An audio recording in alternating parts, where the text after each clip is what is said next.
What's up, f***ers?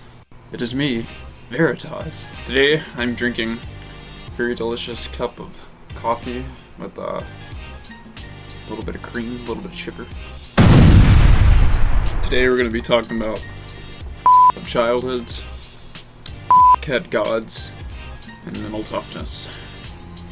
Being still-minded and whatnot. I was running yesterday, and when I run, I tend to generate ideas as I'm doing it. Painted my nails, by the way. Felt like it. Just running as I like to do. It's a good thing to stay in shape. I just like it. I was thinking about how, for some people, running is kind of difficult. They see it as a very arduous task. I find a decent amount of joy in it. It's not always fun. But when I got my music going and I'm listening to some deadmau5 or something, some kind of like EDM, I like to run. It's fun. It's enjoyable. It mainly the aftermath of it, of feeling like you did something hard, or that most people would consider hard, and now you have all these endorphins running through your blood, and they're going through your brain, going past the blood-brain barrier, I guess, however that works. I don't know. And it feels good going for a run. It kind of got me on the topic of thinking about mental toughness, and I guess I just wanted to talk about mental toughness in general. Just, I don't know, something I find interesting. Kind of how it seems like a lot of people that are considered most mentally tough among us have been through some kind of f***ed up childhood, or have been through just really atrocious and terrible things. I'm not saying I'm just using this as an example. Eminem, take Eminem for example. He had a pretty rough childhood. Grew up poor as shit. His mom was just really mean, I guess, or something. Just like a drug addict. We know that for a fact. His dad wasn't even in the picture, so there's that. When he turned 27, I think it was the Slim Shady LP took off, and it kind of launched him to stardom. Another example being Elon Musk. Don't agree with everything the dude says, and I'm not saying this guy hasn't had it easier in terms of financial success. As a child, had more financial opportunities as a child than most people. Most likely did. But again, he also went through some rough things. And there was a story of he got bullied so damn bad that they threw him down a flight of stairs, I think it was, as a child. He got bullied that bad. That caused him to stay in the hospital. I've read his biography. It was by someone else. There's some parts of it I think are kind of dumb that I feel like he sees as a hardship that I don't really see as a hardship. Errol Musk is his dad's name. Apparently, it was kind of abusive towards him and his siblings. By abusive, he means his dad would force them to learn things rather than be allowed to play. He'd force them to sit down and watch science documentaries and shit. I'm just kind of man, that ain't nothing. That ain't, nah, I don't know about that. That ain't that bad, man. Trust me, that ain't that bad. I've been through worse. I have been. Yeah, that kind of brings me to, I've personally had a pretty messed up childhood. And I don't want to scare anyone. I didn't realize sometimes the way I talk about what I've been through can make other people uncomfortable. I'll have people have very emotional reactions towards what I'm talking about with regards to my own stuff. Right? And I don't know if you've ever been through a traumatic event, the first time you go through it, right? It hurts. It hurts a lot.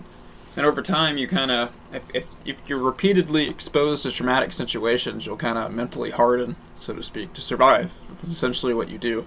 And I think that's why so many people with PTSD can be misconstrued as lacking empathy. It's no, they're just.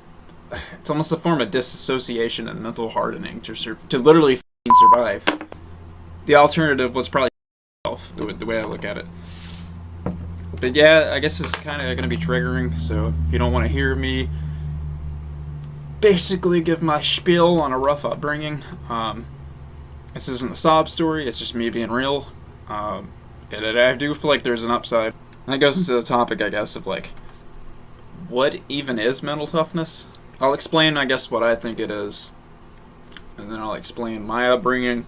I guess part of it, I would see it as resolve. You basically, if you have an objective in mind, objective meaning some kind of goal or what you want. I'd almost would say it's pretty similar to grit. Hell, grit kind of implies determination, but I feel like tough-mindedness is almost like a bit of stubbornness. Like, I've personally been told by multiple people I'm stubborn. I know I can be stubborn as all hell. But anyway, yeah, I'd say it's like a mix of like grit, resolve, and being able, when people tell you can't do something, to just be like, no, I can. F you, I can. And I'm not even saying like you literally have to say F you, I can. It's just you'll just slowly work. Keep let people talking what they may. I don't care. The way I see it, you really shouldn't care what anyone thinks if it can't help you improve. Previously, I'd get mad and I'd kind of react, say back. As we've gotten older, I've just kind of like, I respect and I like people that are calm in the face of danger and can just completely not care what anyone thinks, right? That's I feel like that's real power, to just kind of be like, okay, I don't care what you think. They're just not. I don't even react most of the time. So it's kind of like on a subconscious level saying like, your opinion doesn't matter to me. Coffee. Yeah, so I've like experienced multiple traumatic events repeatedly growing up. Like I remember I took the like ACE, adverse childhood experiences thing. I remember someone made the comment like, oh, everyone says that, like they've been through more than most people. I googled it. I think it's like 50% of people have been through one adverse childhood experience. I looked up what all qualifies an adverse childhood experience, right? I've been through essentially all 8. I've had an adult lick my face when I was a child and basically talking very vulgar, not towards me, but just about sexual stuff in general. I was like telling me very vulgar stuff. Another thing too I want to add is reframe it as you didn't survive because you're strong. You're strong because you survived. I think that's more empowering personally. Maybe it's an aggregate of the two, you know. You're strong enough to survive, but that also made you stronger. I quote Friedrich Nietzsche. This is more of a philosophy-based channel, you know. Look at my other videos, they're all kind of philosophical. And I also talk about like the mind and stuff. It's generally like two of my major interests: the human mind, perception and stuff. Fascinated by like how brain chemicals kind of influence behavior. I guess what makes people tick to a degree. And then I find philosophy interesting. So I also have an interest in some other stuff. Mainly I produce music. I'm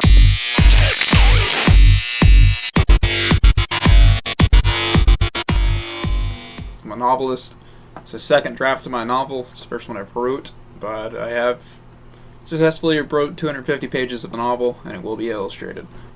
Anyway, messed up childhood. Like 7 or 8, there was some bullying going on, and unbeknownst to me at the time, my mother had gotten addicted to drugs and was basically involved in selling them. Going to another state and selling them. I was told we were going there for lawnmower parts. And as a child, she would basically be out of my life for like a week at a time. And I'd be stuck with like his step-parent and his kids, and they were kind of...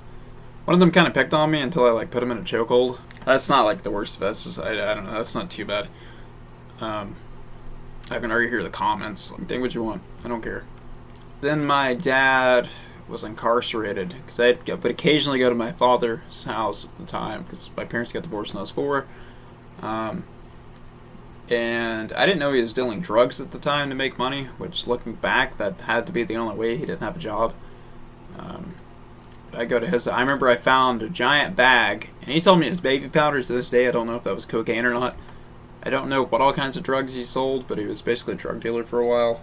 Trafficking. Made pretty damn good money at it, supposedly. It almost became a federal charge. After that, my mom was progressively becoming more and more strung out. And then by the time I was 11, through the court system, custody was signed over to my grandparents. But yeah, for 2 to 3 years roughly, 11 to 14, you know.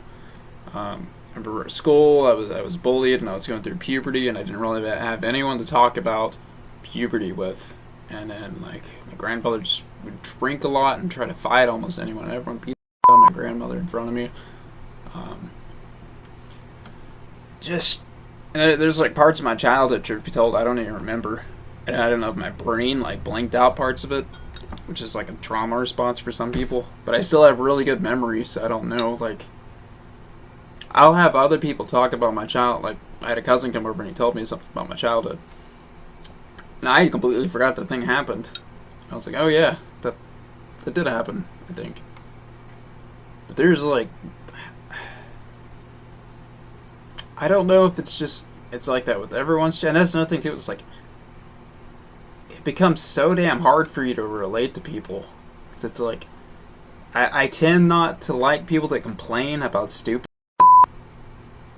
small, like things like Wi-Fi going out, or like they don't have the soda you want at Walmart, or just stupid shit. Like, that's nothing to complain of. You sound like, to me, it's just like, you sound like a little bitch.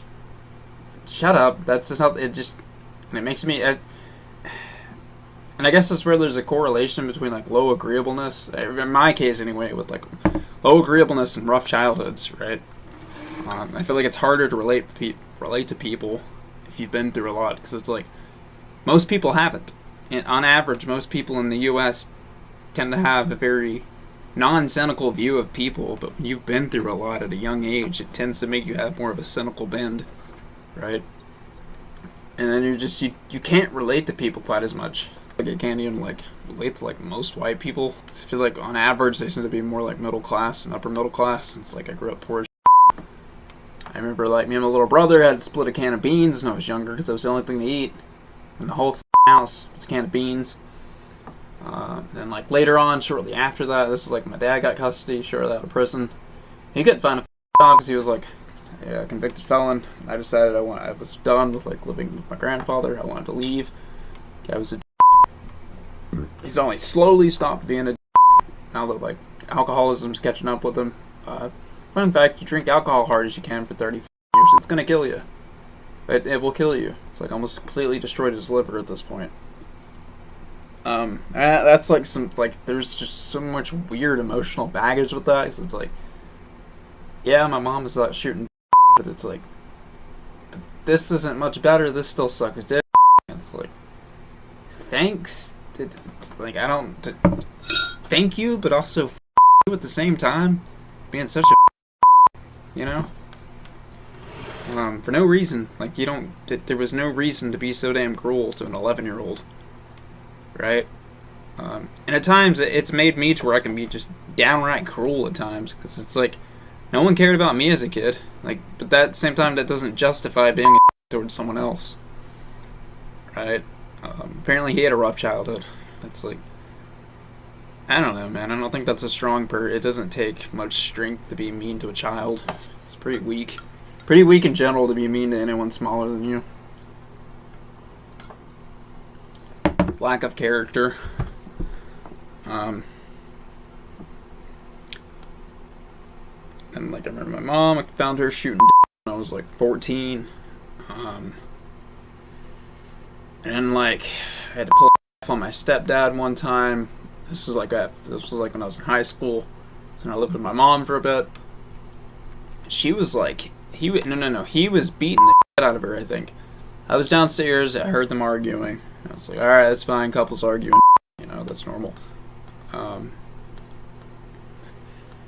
I heard like a thud or whatever, and my cousin had gave me a knife, right? And it was like this little like switchblade, and it was kind of like jagged and shit. It was cool. It was a cool knife, right? And I heard a thud, right? And that's a trigger of mine. It's like abuse. I'm generally a calm person. I'm generally like one of the calmest people I know. I don't get angry easily, and I don't get nervous easily. It's kind of hard to I have like a very low baseline. I get sad. I'll get severely depressed at times, like manic depressive. But I don't know. It's kind of like, I think it's because I've meditated so damn much too. It's kind of like I've taken shrooms. It's kind of helped me process it.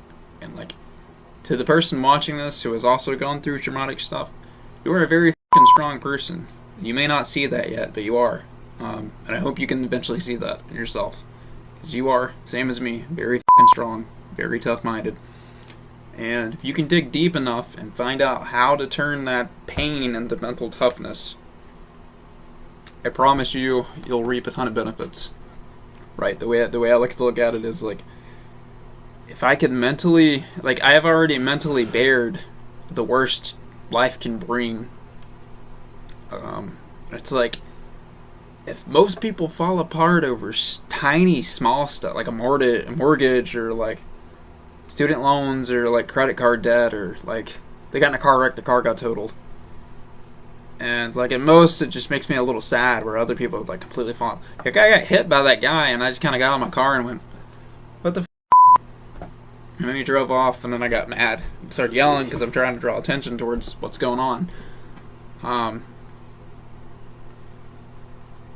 And I don't know, it's weird. Like, I don't know if anyone else can relate, but like whenever there's like high intensity situations, because I used to direct air traffic for a while.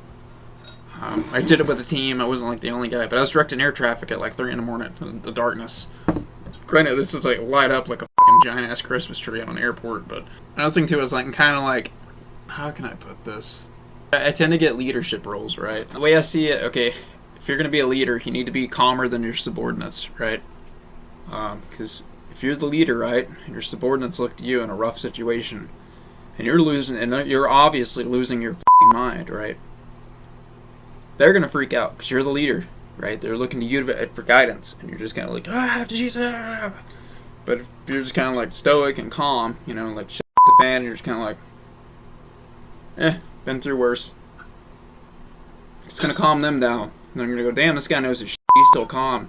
We're all freaking out. It makes you look better, you know. To the person who's been through a lot of shit, practice meditating and integrating that part of it. I know it's hard, and you probably want to find a therapist first, but you'll eventually have to like dive into that and re-experience it emotionally to integrate it into you, right? And I promise on the other side of that is one badass motherfucker. But yeah, like, there's a whole wealth of mental toughness you can gain from it. And just look up, like, famous and or rich people who had rough upbringings. There's a lot of them. I think it's like, I looked it up once. And it's not necessarily a catalyst. I'm not saying go out and experience some traumatic shit that'll make you a billionaire. That's not what I'm saying, right? Don't, what would that be? What's the logical fallacy I'm thinking of? It's like scarecrow. It's not scarecrow. Straw man. I guess that's kind of like a straw man. I'm not saying that. I'm not saying you get shot in the leg so it can make you a billionaire. That's not what I'm saying. Don't fucking do that. But yeah, I think it's like, I googled it once. Like 70% of people who are like considered high successful achievers, you know, hyper successful people, have had rough childhoods, right? It's like it hardens the part of your brain that cares if someone tells you you can't do something.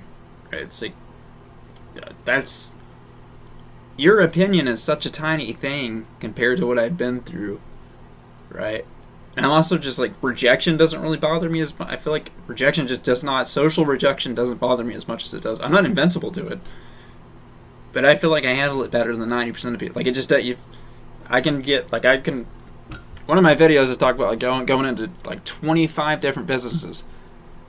24 of them told me no before I got a yes. And I just didn't give a shit. I just, okay, fine then, someone else will. Thanks. Okay, fine then, someone else will. Thanks. Okay, fine then, someone else will. Thanks. Albeit, I did start getting a little angry towards the end of it, but I kind of like use the anger as more fuel, right? You can do that. You don't have to react emotionally. You can take the anger, right? I don't agree with people that are like, let go of the anger, right? And I don't think necessarily anger is the healthiest thing either. I realize it is to a degree toxic towards your heart health. But there are things that are also toxic to your heart health, like sitting on your ass all day eating potato chips, right? And if you can kind of mitigate that with, you know, taking the anger and going for a run or lifting weights, whatever your thing is, skateboarding, there was an actual decent skate park around here.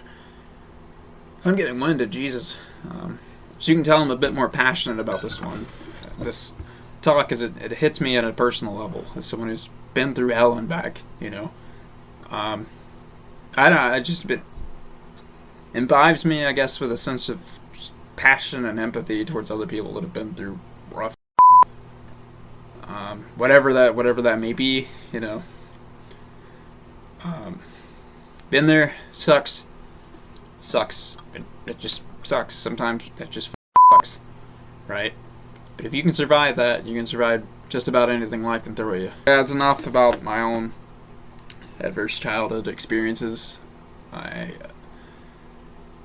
experienced all 8 technically. 7, but kinda 8. Just like the sexual one. Not really, I guess. I've never been diddled as a kid. Had my face licked by a drunk adult once.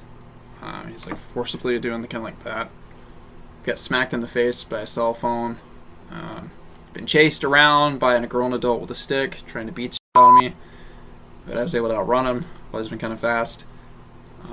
He beat the shit out of my brother, man, and it was like, what am I supposed to do? I'm 11. There's a 40-year-old man beating the shit out of my little brother, right? And he's got a baseball bat now, or no, it was a stick. I don't remember.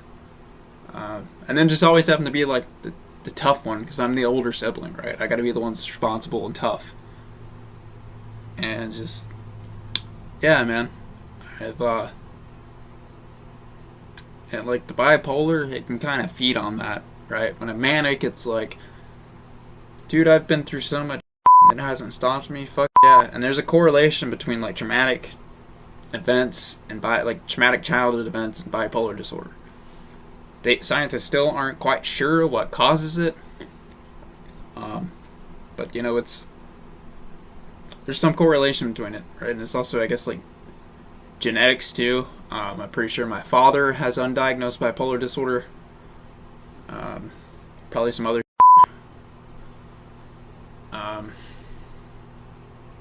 Yeah, that's where I'm gonna leave it. But for a fact, he has ADHD. That's another thing too, like ADHD and like learning disabilities and stuff. I have more respect for mentally tough people than I do intellectuals, right? I feel like most people do deep down, like they have more respect for someone. Not so much they don't have people don't necessarily they respect people, right? It's like, oh, you've accomplished a lot, great. But generally, the people that society holds at the highest tiers of like, I guess, reverence or whatever. It's people that have both or have gone through a bunch of shit, but have still accomplished a lot, right? Those are the people. I care more about the person. Show me the kid with dyslexia, a fucking learning or some kind of learning disability, right? Still kicking ass in classes, goes home, doesn't have any fucking food to eat. Still busting his ass kicking classes, kicking the shit, math class, science, whatever, right? That's someone I revere. I don't really give a shit about the kid who goes home, bitch out the Wi-Fi, and his parents tells him he needs to study more, or he's not gonna get to drive his Camaro or some shit. See, like, there's still like a degree of bitterness, I guess, and it's like I'm trying to let that. That's not what I mean by holding on to anger, but like, so that doesn't really help you. But I do feel like you can use it as fuel to overcome fear and to overcome laziness, right? You can take that like anger is energy, right? The way I say it's energy. Like you can when you feel you can feel like, I don't know, when you get pissed off, it feels like a kind of energy, right? You don't have to lash out and scream at people and threaten to pull them out of their car or like whatever. Breathe. First of all, breathe. For the love of Christ, breathe. Calm yourself down, right? And if you're still angry later, exercise. And if it's kind of like some really deep emotional pain from like just a lot of just that's happened that you really can't do anything about, if you can't let it go, I don't believe in the whole forgive and forget. Personally, that doesn't work for me. Channel it, dude. Use it. Do something crazy with it, man. Something no one's done before. Do it. Do that thing they say you can't do. Take that anger, use it towards it. Right?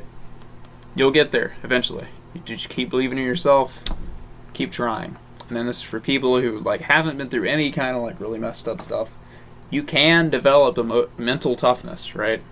I believe you can do that by like challenging yourself on, I would say, I think part of what mental toughness is like not letting, it's not so much not feeling emotions, it's not letting emotions control your actions to a degree. It's also just like resolve and kind of just stubbornness towards an objective, right? It's just a sense of hardcore doggedness. It doesn't matter who tells me I can't do something, how much to get through, I'm gonna get there, whether you help me or not. If you're not gonna help me, get out of my way. If you're gonna help me, great, let's do this. I'll share some of the rewards with you. But like you can build mental toughness, right? By challenging yourself emotionally, I guess, or intellectually too. Things that are painful emotionally is what I would say. And then if you're trying to build, that's like, I feel like challenging yourself emotionally builds mental toughness, right? Challenging yourself intellectually builds intellect, probably. That's what I'd say. But both kind of helps the other, right? If you emotionally challenge yourself, that'll build mental toughness, and that'll help you learn things, because you'll just keep, even when you don't get, you don't understand something, and everyone goes through that at some degree. No matter how smart you are, there's just going to be some things that like it takes you longer to get than other people.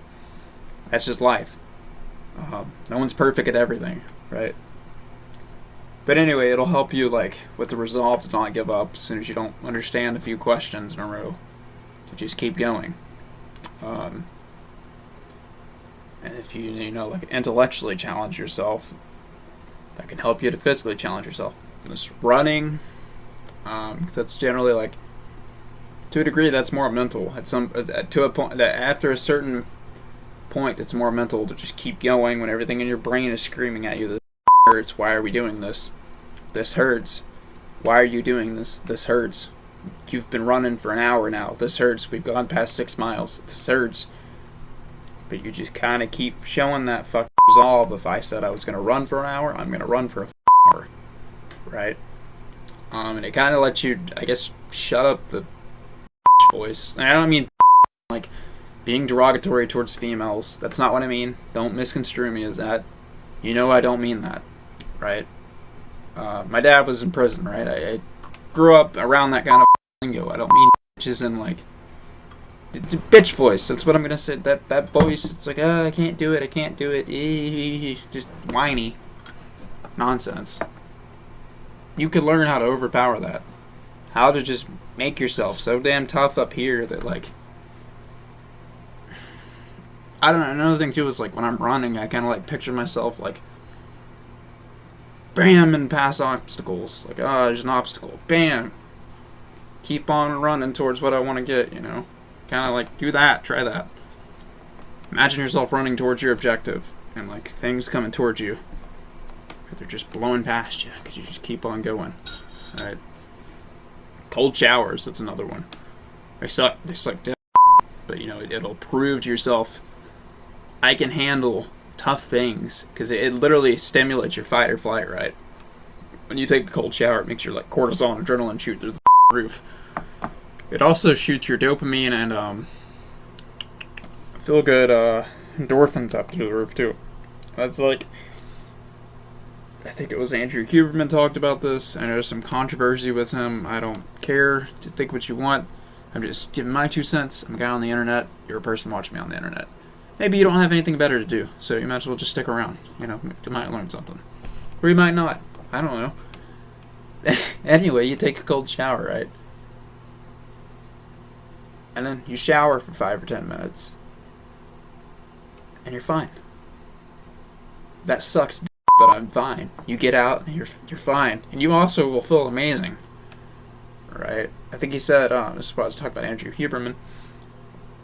I think he said in terms of like dopamine, you know, you get the rush that you would from cocaine, but it's more extended. It's extended over like 3 to 4 hours. So you know you're getting like a steady cocaine high.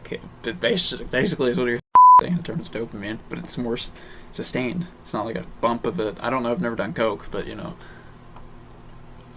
I'd imagine it's like all that dopamine at once, as opposed to like steady. Yeah, cold showers, running, and meditation. You know, push-ups, anything that challenges you mentally, basically. And just kind of like forcing yourself to stick with it, you know. Things that are hard, basically, is what I'm getting at. You don't jump out the gate or doing the hardest thing you can, because then you're probably going to fail, right? And that's going to demotivate you. Start off with something that's slightly out of your comfort zone, right? Maybe don't go try running for 30 minutes if you haven't done anything like that in a while. Shut up. Maybe do 5 minutes of like serious running. I don't mean scrolling on your phone while you're running. I mean like just serious running. 5 minutes, right? Come back. Wait a day. Maybe wait 2 days. You know, no shame in that. Better to start slow and not injure yourself than to go all out and get shin splints, right? Because you can do that. You can hurt yourself running very easily with shin splints. It's basically like you're sore still and you're forcing yourself to run. Because it's addicting. Running is addicting. It really is. Once you start doing it enough, it's addicting. You really do. Once you experience the runner's high, you realize it's actually real. It's addicting. You get to a certain point where you've been running for 30 minutes, right? And you want to keep running. You actually want to. First 20 minutes suck, probably. Then it's like 30-minute marks usually when I start feeling those endorphins. Like, I'm actually waiting for the sun to come up so I can go running. I love it. It's a hell of a high. I ran cross country and track in college. And looking back, you know, I haven't seen a whole lot of people from high school, but I'm still really fit because I kept up the habit of running. And you can kind of eat like shit too if you run enough.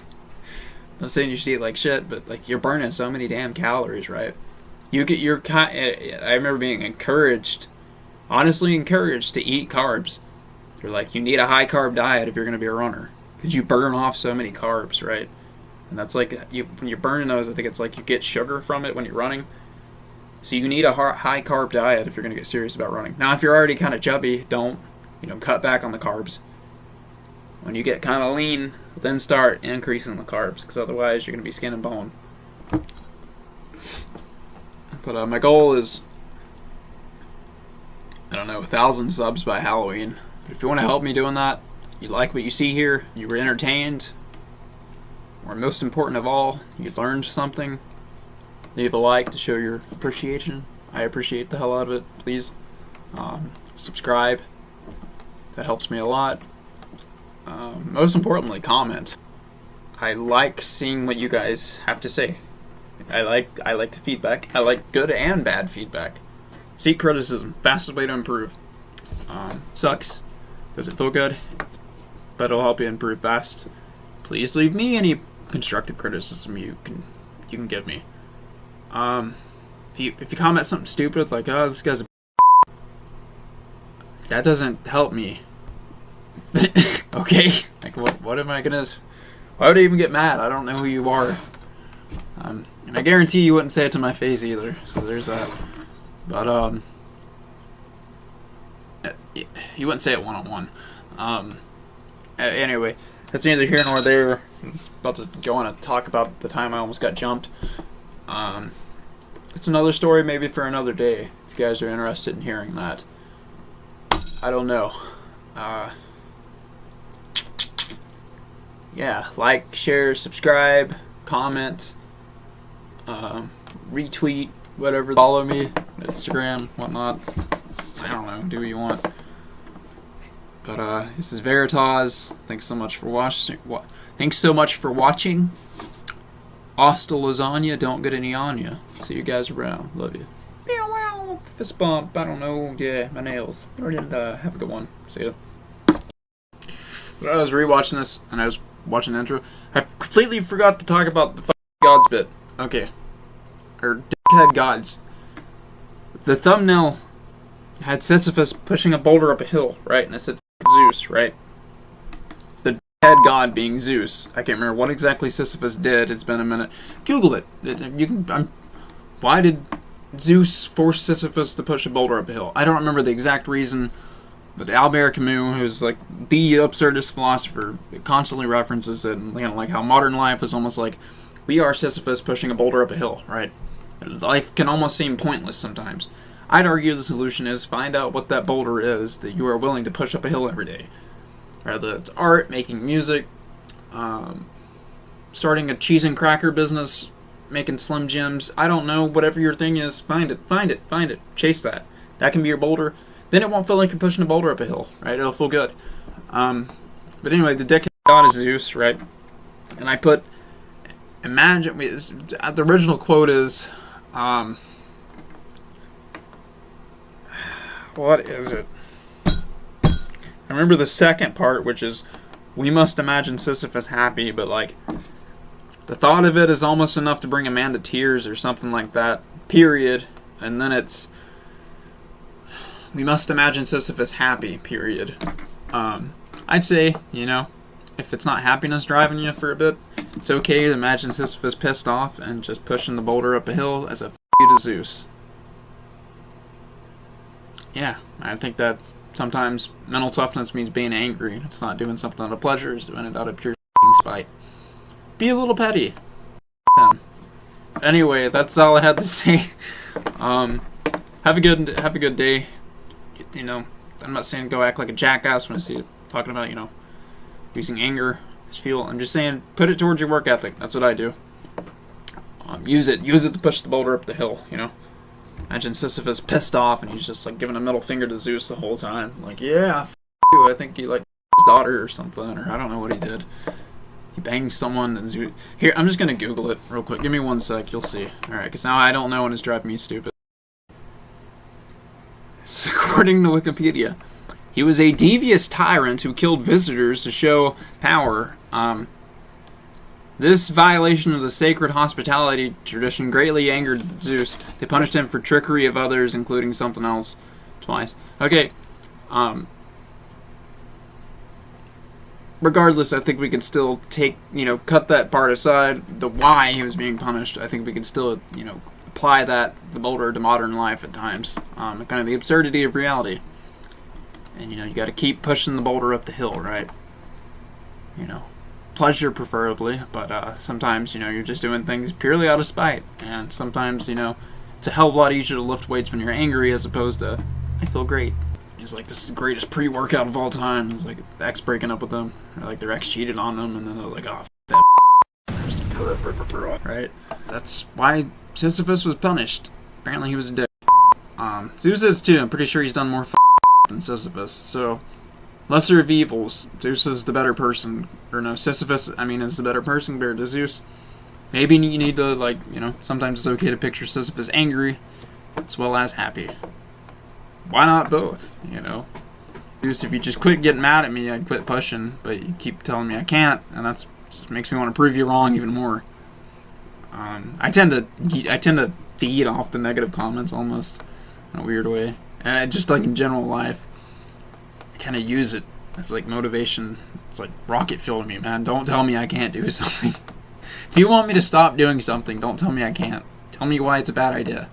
That'll work. I'm open-minded, but I'm stubborn as all hell at the same time. Anyway, I'm going on my own little spiel about people. Probably gonna go for a run here in a minute as soon as the sun comes up. I don't want to get hit by a hillbilly in a truck because they can't see me. Thank you guys so much for watching this. You guys are great. Love you, I guess. It's weird. I don't know. I remember I got drunk one time. I was just like, I love you guys. I was drunk as shit. For Drunken Philosophy episode. If I bought a piece of cheese off someone, right? Which, money is time. Which is essentially what you're spending when you're watching my videos. I'd feel weirded out if they said I love you. Right? Like, okay, I bought $20 worth of food, and then the owner of the store says, I love you.